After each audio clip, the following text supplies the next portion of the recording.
من الشيطان الرجيم بسم الله الرحمن الرحيم وقضى ربك ألا تعبدوا إلا إياه وبالوالدين إحسانا وقال رسول الله صلى الله عليه وسلم إنما بعثت معلما புகழனைத்தும் அல்லாஹுக்கே உரித்தாகட்டும். நம் உயிரிடும் மேலான கண்மணி முஹம்மது முஸ்தபா ஸல்லல்லாஹு அலைஹி வஸல்லம் அவர்கள் மீதும் அவர்களுடைய அடிச்சுவடுகளை பின்பற்றிய உத்தம சத்திய சஹாபாக்கள் தாபீன்கள் நல்லோர்கள் நம் அனைவர்கள் மீதும் உண்டாகட்டும் என்ற துஆவோடு அல்லாஹ் தஆலா அழகான முறையிலே இந்த விழாவை சிறப்பித்துக் கொண்டிருக்கக்கூடிய நம்முடைய மக்தபனுடைய மழலை செல்வங்களுக்கு கல்வியிலே அல்லாஹ் பரக்கத்து செய்வானாக. அவர்களுடைய இறுதி காலம் வரை முழுமையாக அதை பின்பற்றி நடப்பதற்கு உதவி ஒத்தாசையாக இருக்க நம்மையும் நம்மை சார்ந்தவர்களையும் பெற்றோர்களையும் அல்லாஹ் ஆக்குவானாக. கண்ணியமானவர்களே, இந்த விழா மேடையில் வீட்டிருக்கக்கூடிய உலமா பெருமக்கள், நிர்வாகிகள், விழாவினுடைய நிர்வாகத்தினுடைய விழா நடத்தக்கூடிய குழுவினர் அனைவர்களுக்கும் அல்லாஹ் தஆலா மென்மேலும் அபிவிருத்தியும் பரக்கத்தையும் செய்வான் என்ற துஆவோடு சில விஷயங்களை சொல்லி வாழ்த்தி என்னிடம் அமர ஆசைப்படுகிறேன். அன்பானவர்களே, இந்த மதரசாக்கள் மட்டும் இல்லை என்றால் அஸ்ஹாபு சுஃபாவிலிருந்து இன்று தாருல் அர்க்கம் இன்று இங்கு நடக்கக்கூடிய மதரசாக்கள் வரை ஒழுக்கத்தை, மாண்பை, அல்லாஹ்வுடைய இறையச்சத்தை, ஒரு மனிதன் மனிதனாக வாழ வேண்டும் என்ற உன்னத விஷயங்களை போதித்து முழு உலகத்திற்கும் மனித புனிதர்களை உருவாக்கக்கூடிய பணியை இந்த மதரசாக்கள் தான் முன்னெடுக்கிறது.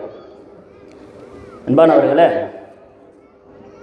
அல்லாஹ் ரப்பல் ஆலமீன் குர்ஆன்ல இப்படி சொல்லுவான், வகலா ரப்புக அல்லா தஅபுது இல்லா இய்யாஹு வபில் வாலிதைனி இஹ்சானா. அல்லாஹ்வை மட்டும்தான் நீங்கள் வணங்கணும், இது இபாதத்து சார்ந்த விஷயம்.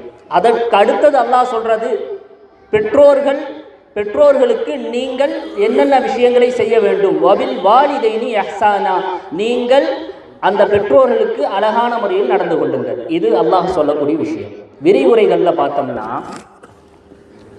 பெற்றோர்கள் ஏன் இதை பேச வேண்டும் என்றால், இதை வாழ்த்துறையோடு நான் பெற்றோர்களுக்கு சொல்லிச் செல்ல ஆசைப்படுகிறேன். மாணவர்களும் பெற்றோர்களும் இருக்கக்கூடிய இந்த சபை, பெற்றோர்கள் குழந்தைகளுக்கு செய்ய வேண்டிய சில விஷயம் இருக்குது, குழந்தைகள் பெற்றோருக்கு செய்ய வேண்டியது இருக்குது. இந்த ரெண்டில் அல்லாஹ் சொல்லக்கூடிய அடிப்படையில் முதலாவதாக செய்ய வேண்டியது எது? பெற்றவங்களா நம்ம அவங்களுக்கு செய்யணுமா, அல்லது குழந்தைகள் நமக்கு செய்ய வேண்டுமா?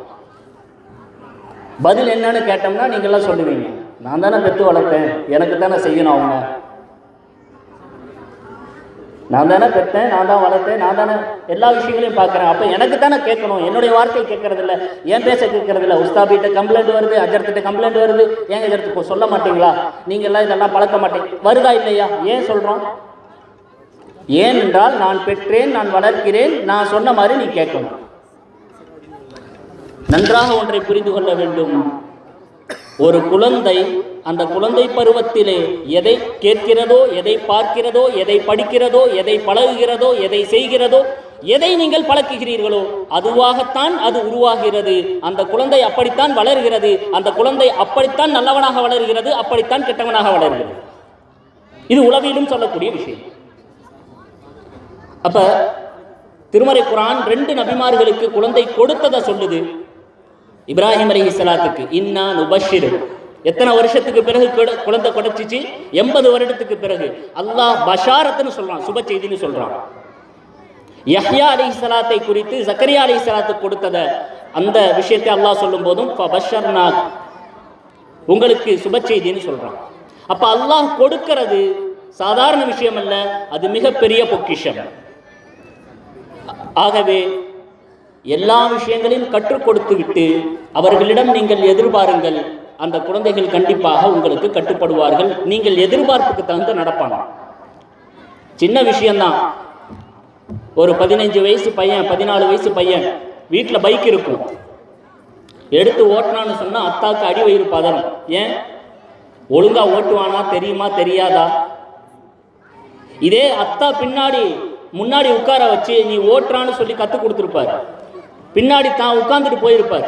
அனுபவத்தை பட்ட பிறகு தனியா மகன் எடுத்துட்டு போனா அம்மா தடுத்தா கூட அத்தா சொல்லுவாரு, பரவாயில்ல விடு, அவன் ஓட்டிட்டு வந்துடுவான். ஏன்? அத்தாக்கு தெரியும் அவனுக்கு நல்ல ஓட்ட கத்துக்கிட்டான்னு. அப்ப நாம் எதை கற்பிக்கிறோம், எதை பழக்குகிறோம், என்ன விஷயங்களை பண்ணுகிறோம், எல்லா விஷயத்தையும் பார்த்துட்டு அந்த குழந்தை செய்யலைன்னு சொன்னா அந்த குழந்தையை குற்றம் பிடிக்கிறதுல ஒரு அர்த்தம் இருக்கு. எதையுமே நான் சொல்லித்தர மாட்டேன், எதையுமே நான் கற்றுக் கொடுக்க மாட்டேன், ஆனா அவனா கத்துக்கிட்டு அவன் சரியாக இருக்கணும். இது எப்படி சாத்தியப்படும்? அன்பானவர்களே, நம்ம பெற்றோர்களாக என்ன விஷயத்தை செய்ய வேண்டும் என்று மார்க்கம் சொல்லக்கூடியதை சுருக்கமாக சொல்லி முடிக்கிறேன். பெருமானார் ஸல்லல்லாஹு அலைஹி வஸல்லம் சொன்னாங்க, சிறந்த பெற்றோர் யார்? சிறந்த பெற்றோர் யார்? தந்தைக்கு சொன்னாங்க, ஹக்குல் வாலிதி அலல் வலத் ஐ யுஹ்சின இஸ்மஹு. பேர் வைக்கிறதிலிருந்து தாய்க்கு பல விஷயங்கள் இருக்கிறது.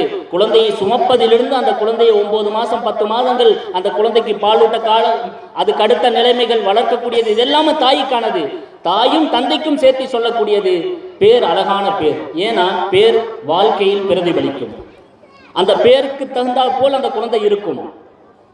அதே போல யுஹ்சினு அதபஹு, அந்த குழந்தைக்கு அழகான ஒழுக்கத்தை கற்பிப்பது. இன்னைக்கு நம்ம பெரும்பாலும் என்ன நினைத்துக் கொள்கிறோம் என்றால், அல்லாஹ்வுடைய மிகப்பெரிய அருளால் மதரசாக்கள் அந்த ஒழுக்கத்தை போதிக்கிறது என்பதில் எந்த மாற்று கருத்தும் இல்லை. மதரசாக்கள் தான் ஒழுக்கத்தை சொல்லித் தருகிறது. ஆனால் அந்த குழந்தைகள் அந்த ஒழுக்கத்தோடு கடைசி வரைக்கும் இருப்பதற்கு பெற்றோர்கள் நாம் உறுதுணையாக இருக்க வேண்டும். நாம் இருக்கிறோமா? அவர்கள் மீது மிகப்பெரிய எண்ணங்கள் வேண்டும் நம்மளுக்கு. பைத்துல் முகத்தஸை மீட்ட சலாஹுத்தீன் அய்யூபி அவர்களுடைய பெற்றோர்கள் எப்படி இருந்தார்கள்? தாயும் சரி தந்தையும் சரி, வரலாற்றை எடுத்து பாருங்கள். இருவரும் நிக்காஹுக்கு முன்பாக யோசிக்கிறார்கள், இந்த அல்லாஹ்வுடைய இறை இல்லம் பைத்துல் முகத்தஸை என்னுடைய குழந்தை அதை வெற்றி கொள்ள வேண்டும். இருவருடைய எண்ணமும் ஒன்றாக இருந்தது. இன்றும் நாம் வரலாற்றில் சொல்லக்கூடிய ஒரு மகனாக உருவானார்கள் என்றால் நாம் அவர்கள் மீது மிகப்பெரிய எண்ணங்களை வைக்க வேண்டும். அவர்களை மிகப்பெரியவர்களாக உருவாக்க வேண்டும். நீங்கள் எப்படிப்பட்டவர்கள்? மிகப்பெரிய தலைவர்களை தந்த தாய்மார்கள், மிகப்பெரிய இமாம்களை தந்தவர்கள். இந்த குழந்தையும் அது போன்ற உயர் அந்தஸ்தை வரைய வேண்டும் என்றால் நம்முடைய எண்ணங்கள், நம்முடைய துவாக்கள், நாம் மரணித்து விடலாம், நம்முடைய துவாக்கள் மரணிக்காது. நம்முடைய குழந்தைகளுக்கு அந்த துவாக்களும் அந்த செயல்பாடுகளும் கண்டிப்பாக மாற்றத்தை தரும். அன்பானவர்களே, இன்னைக்கு எவ்வளவோ கஷ்டப்படுறோம். எவ்வளவோ கஷ்டம். எதற்காக கஷ்டம்? அத்தா உதிரத்தை வேர்வையாக்கி கஷ்டப்படுவது எதற்காக? என்னுடைய குழந்தை, என் மனைவி, என் மக்கள், என் குடும்பம், நாங்கள்லாம் நல்லா இருக்கணும். அல்லாஹ் மறுமைக்கான விஷயத்தை சொல்றான். கு அன்ஃபுஸக்கும் வ அஹ்லீக்கும் நாரா. கு அன்ஃபுஸக்கும், உங்களை நீங்க பாதுகாத்துக்குங்க. வ அஹ்லீக்கும், இன்னைக்கு நம்ம பாடுபடக்கூடிய எல்லா விஷயங்களும் மக்களுக்காகத்தான், நம்முடைய குழந்தைகளுக்காகத்தான். அல்லாஹ்வுடைய தூதர் ஸல்லல்லாஹு அலைஹி வஸல்லம் அவர்கள் எப்படி நடந்தார்கள், எப்படி உருவாக்கினார்கள், எப்படி அந்த தலைமுறைகளை வார்த்தெடுத்தார்கள். நம்முடைய பெண் மக்களாகட்டும் ஆண் மக்களாகட்டும் நாம் எப்படி கொண்டு வர வேண்டும்? பெருமானோரோடு சிறுவர்கள் இருப்பார்கள். இன்றைக்கு மஸ்ஜிதுகள் அல்ஹம்துலில்லாஹ் மாற்றங்களை சந்தித்துக் கொண்டிருக்கிறது. பல இளைஞர்களும் வாலிபர்களும் சிறுவர்களும் பள்ளியிலே முன்சப்பிலே நிற்கக்கூடிய நிலைமைகளை பார்க்க முடிகிறது. இது தொடர வேண்டும். நிர்வாகமும் பள்ளியில் இருக்கக்கூடியவர்களும் அதற்கு முன்மொழிய வேண்டும், அதனை ஆர்வப்படுத்த வேண்டும். அன்பானவர்களே, ஏன் என்று சொல்லுகிறேன்? பெருமானார் ஸல்லல்லாஹு அலைஹி வஸல்லம் மஸ்ஜிதுன் நபவியில சஹாபாக்களை நபியினுடைய சபையில பாருங்க, பல பெரும் பெரும் சஹாபாக்களுக்கு முன்னால எனக்கு அந்த ஆன்சர் தெரியும்னு கை தூக்குவாங்க சஹாபாக்கள், நபித்தோழர்கள். இப்னு உமர் மிகப்பெரிய வலிமார்களுக்கெல்லாம் அன்று மிகப்பெரிய இறைநேசராக இருந்தவர்கள், உமருடைய மகன். இப்னு மஸ்ஊத் குர்ஆன் ஓதினால் பறவைகளும் மரங்களும் அசைந்தாடக்கூடியதெல்லாம் நின்று கேட்கும் சொன்னாங்க. இப்னு மஸ்ஊத். அப்துல்லாஹ் இப்னு அப்பாஸ் ரலியல்லாஹு அன்ஹு திருமறை குர்ஆனுக்கு விரிவுரைகளை எழுதிய முஃபஸ்ஸிர். நபியினுடைய காலத்தில் இவர்கள்லாம் யார்? நபியோடு இருந்த சிறுவர்கள். இன்று பெரும் பெரும் அந்தஸ்து மிக்கவர்களாக பெருமானார் வார்த்தெடுத்தார்கள் நம்முடைய தலைமுறையை. நாம் அடுத்த நம்முடைய ஜெனரேஷனை எப்படி உருவாக்க வேண்டும், எப்படிப்பட்டவர்களாக உருவாக்க வேண்டும்? அன்பானவர்களே, பெருமானார் ஸல்லல்லாஹு அலைஹி வஸல்லம் அவங்க எப்படி சஹாபாக்களை உருவாக்கினார்கள், எப்படி கொண்டு வந்தார்கள் என்பதை விட குழந்தைகளோடு இருந்த சில விஷயங்களை சொல்லி முடித்து விடுகிறேன். நபி அவங்க அன்பா அரவணைப்பாங்க, முத்தமிடுவார்கள், அவர்களை கட்டி அணைப்பார்கள் என்று உளவியல் அதையெல்லாம் சொல்லுகிறது. உங்கள் குழந்தைகளோடு நீங்கள் அப்படி இருங்கள். பெருமானார் ஸல்லல்லாஹு அலைஹி வஸல்லம் வீட்டுக்கு வர்றாங்க. உமாமா ஒரு சிறுமி பேத்தி, பெருமானாருடைய ஒரு ஸைனப் ரலியல்லாஹு அன்ஹு அவர்களுடைய மகள். அதே போல இன்னொரு சிறுவர் அலி என்ப ஒரு சிறுவனும் இருக்கிறார். ரெண்டு பேர்த்தையும் உட்கார வைக்கிறாங்க. முதுகுல ஏறி யானை விளையாட்டு நம்ம விளையாடுவோம் இல்லை, ஒரு காலத்தில் நாம் விளையாண்டு இருப்போம். இன்னைக்கு நம்ம அதை விளையாடுறோமா? நம்மளுடைய குழந்தைகளோடு அப்படி நடக்கிறோமா? நம்ம குழந்தை எங்கே இருக்குது, எதில் இருக்குது? யானை விளையாட்டா? அதெல்லாம் ஒரு ஒரு குண்டு யானை வருதுன்னு சொல்லி போட்டோ காமிக்கிறான். இதெல்லாம் இன்னைக்கு என்ன மறந்து போன விஷயங்கள். நாம் குழந்தைகளோடு விளையாட வேண்டும் என்று மார்க்கம் சொல்லுகிறது. நபி அவர்கள் விளையாடினார்கள். விளையாடிட்டு இறக்கி விட்டு கேட்டாங்களாம், நீங்க சவாரி செய்த ஒட்டகம் எப்படி இருந்ததுன்னு சொல்லி குழந்தைகிட்ட கேட்டாங்க. அரவணைத்து முத்தமிடுவார்கள். நெத்தியில முத்தமிட்ட விஷயங்களை பார்க்க முடிகிறது. பெருமானார் கட்டி அணைப்பார்கள். சஹாபாக்கள் எல்லாம் போயிட்டு இருக்கும் பொழுது சின்ன சின்ன சிறுவர்கள் ரோட்ல விளையாடிட்டு இருக்கிறத பார்த்தா முந்தி கொண்டு சலாம் சொல்லுவாங்க, நான் தான் முதல்ல சொன்னேன்னு சொல்லுவாங்க. இதெல்லாம் இன்னைக்கு நாம் மறந்து போனதனுடைய விளைவுகள். அல்லாஹ் பாதுகாக்க வேண்டும். தாய் குழந்தையினுடைய உறவுகள் பாதிக்கப்படுகிறது. தாய் பெற்றோர் குழந்தை உறவு பாதிக்கப்படுகிறது. அல்லாஹ்வுடைய தூதர் ஸல்லல்லாஹு அலைஹி வஸல்லம் அவர்கள் நமக்கு சொன்ன விஷயத்தோடு நீங்கள் தான் ரோல் மாடல். பெற்றோர்களே எப்படி இருக்க வேண்டும் என்று சொன்னால், ஒரு தொழுகையினுடைய விஷயத்தை பெருமானார்கிட்ட ஒரு அரபி வர்றார். வந்து சொல்றாரு, யா ரசூலல்லாஹ், எங்களுக்கு தொழுகையினுடைய நேரத்தை சொல்லித்தாங்க, தொழுகை எப்படி தொழுகணும்னு கேட்கிறார். 2 நாள் நபியோடு இருக்கிறார்.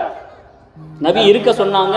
முதல் நாள் தொழுகையினுடைய ஆரம்ப நேரத்தில் பாங்கு சொல்லி தொழுக வைத்தார்கள். 2வது நாள் கடைசி நேரத்தில் தொழுக சொல்லி பாங்கு சொல்லி தொலை வைத்தார்கள். 3வது நாள் ஃபஜ்ர்ல நபி அவங்க கேட்குறாங்க, தொழுகையை பற்றி கேட்டவர் எங்கே? கேட்டது அவரை அழைத்து சொன்னார்கள், பாருங்க, 2 நாட்கள் நீங்கள் எதை பார்த்தீர்களோ அப்படி தொழுது கொள்ளுங்கள். இன்னைக்கு என்னுடைய கடமை என்னுடைய குழந்தைக்கு ஒழுக்கத்தை போதிப்பது. அந்த குழந்தைக்கு பள்ளிக்கு கையை பிடித்து அழைத்து கொண்டு இப்படித்தான் தொழக வேண்டும், இப்படித்தான் ஒழுங்கு செய்ய வேண்டும், இப்படித்தான் நடக்க வேண்டும் என்று எத்தனை தாய்மார்கள் எத்தனை தந்தைமார்கள் நாம் சொல்லித் தருகிறோம்.